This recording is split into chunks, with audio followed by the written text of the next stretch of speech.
Me tomaste em teus braços e me deste salvação.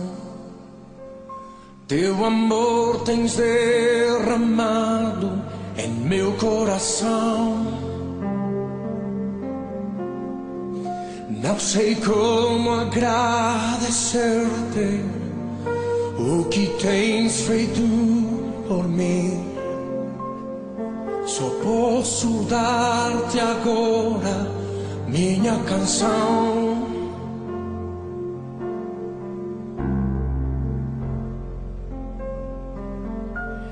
Eu te dou graças, graças, Senhor, graças, meu Senhor Jesus.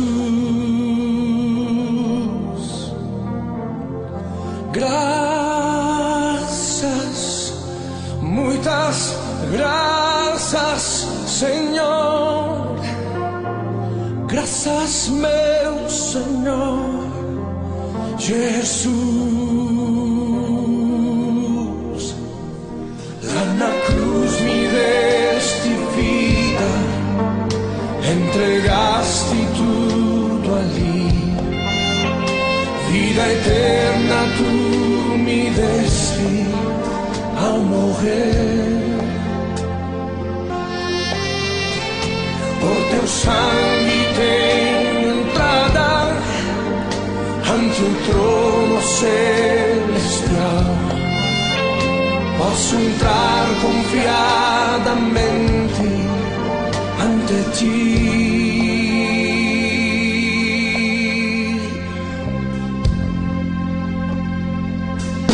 Para dar-te mais graças, graças, Senhor, graças, meu Senhor Jesus.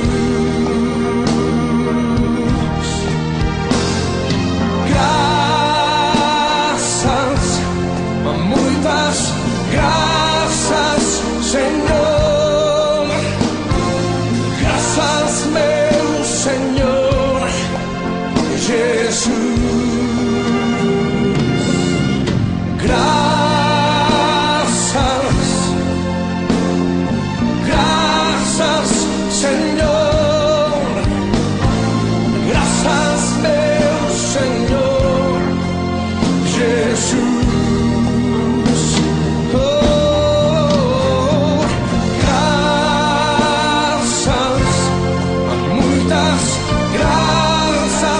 Senhor, graças, meu Senhor Jesus.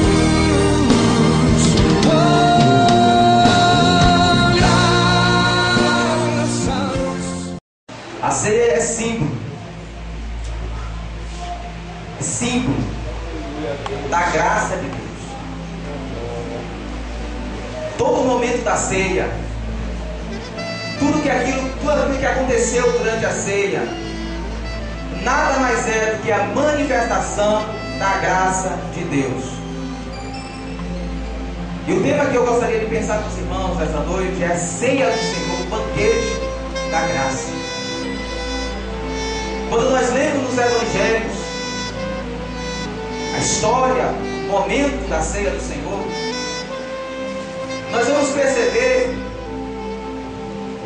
que durante todo o momento da ceia, cada detalhe, a graça de Deus estava sendo manifestada ali naquele local.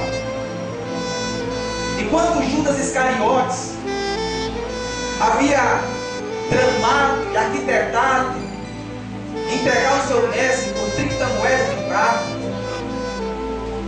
enquanto os seus discípulos discutiam qual dentre eles era o maior, Jesus Cristo, ele pega uma bacia com água, se desce e se enrola em uma toalha e começa a lavar os pés dos discípulos, um após o outro. E um detalhe que poucas vezes nós notamos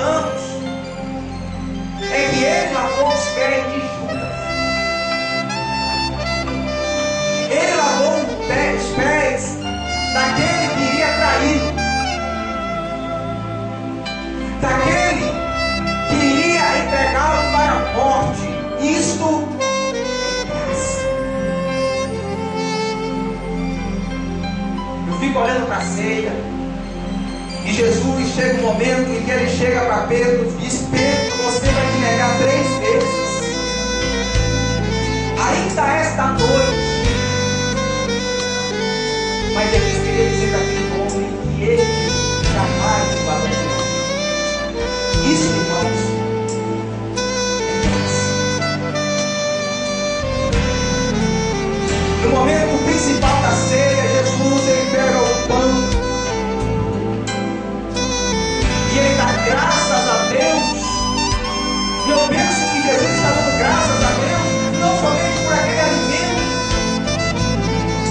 mas porque o plano salvador de Deus, o plano da graça está sendo consumado.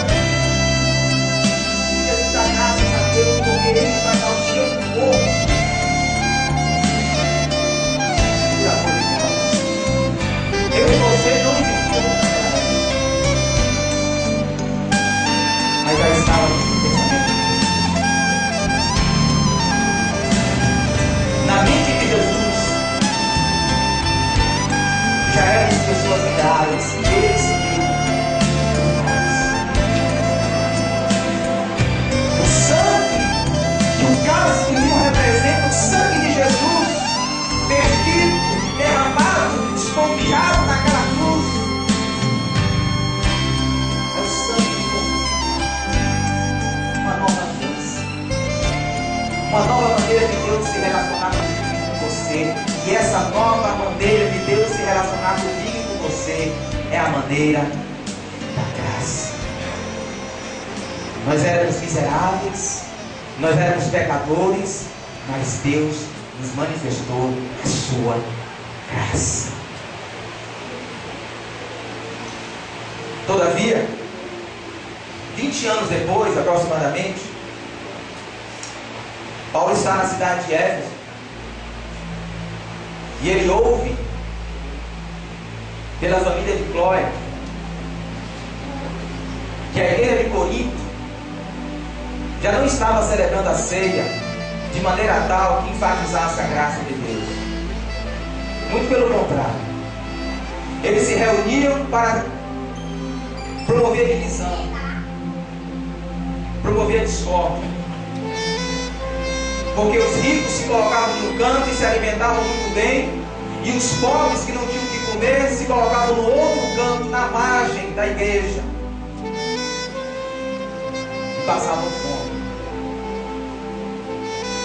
E então Paulo ele vai escrever a primeira carta de Coríntios, e a instrução do apóstolo é que os irmãos voltem os seus olhares para a graça de Deus, para o propósito da ceia. E nós, talvez aqui tem pessoas que 30, 25, 20, 15 anos de crente, e o Espírito Santo de Deus está nos convidando ao olhar para a ceia, a observar a ceia na ótica da graça de Deus. Por isso, eu gostaria de expor o texto de 1 Coríntios capítulo 11, versículos 23 a 25. E o texto diz: o Senhor, na noite em que foi traído, tomou o pão, e tendo dado graças, partiu e disse: isto é o meu corpo, que é dado em favor de vocês. Façam isso em memória de mim.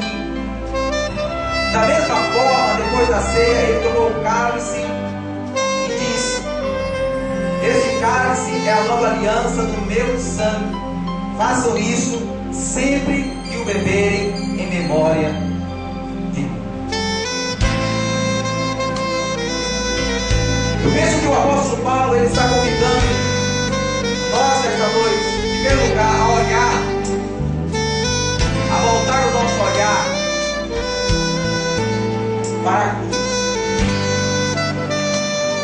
Paulo diz que a igreja deve olhar para a cruz, que a ceia é um convite de você, nós, olharmos para a cruz. Olha só o que ele escreve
Ele entende que todas as vezes que nós comemos do pão, que nós tomamos do cálice, nós estamos pregando, nós estamos expondo um sermão.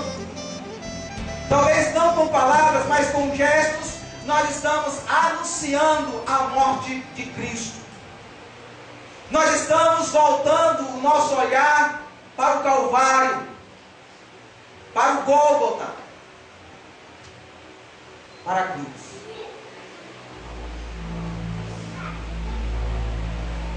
Porque a cruz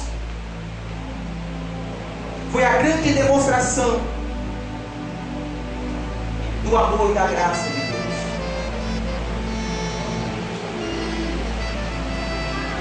Todas as vezes que nós tomamos o pão, cálice, nós estamos anunciando o sacrifício de Jesus Cristo.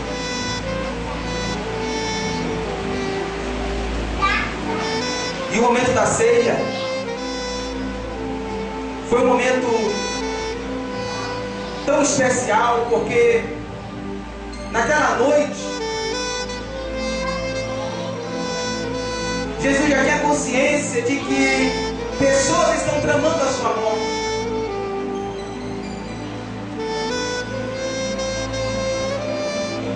E eu não sei se os irmãos percebem na leitura, quando Jesus anuncia quem o vai trair, Jesus ele pega o pão, molha no vinho e dá na boca do seu traidor. Ou seja, Judas estava ao lado de Jesus, não estava longe na mesa. Esse homem está com o seu traidor do lado. Esse homem vai ser negado pelo seu discípulo fiel. Esse homem vai ser espancado, esse homem vai ser chicoteado, esse homem vai ser humilhado, vilipendiado, mas esse homem consegue falar de amor e de graça, mesmo sabendo disso tudo. Mesmo sabendo que ele vai morrer de morte. Ele está preocupado com a vida de outras pessoas. Ele está olhando para outras pessoas. Está olhando para a pregação da sua vida. Ele estava olhando para quantas pessoas iriam ser salvas.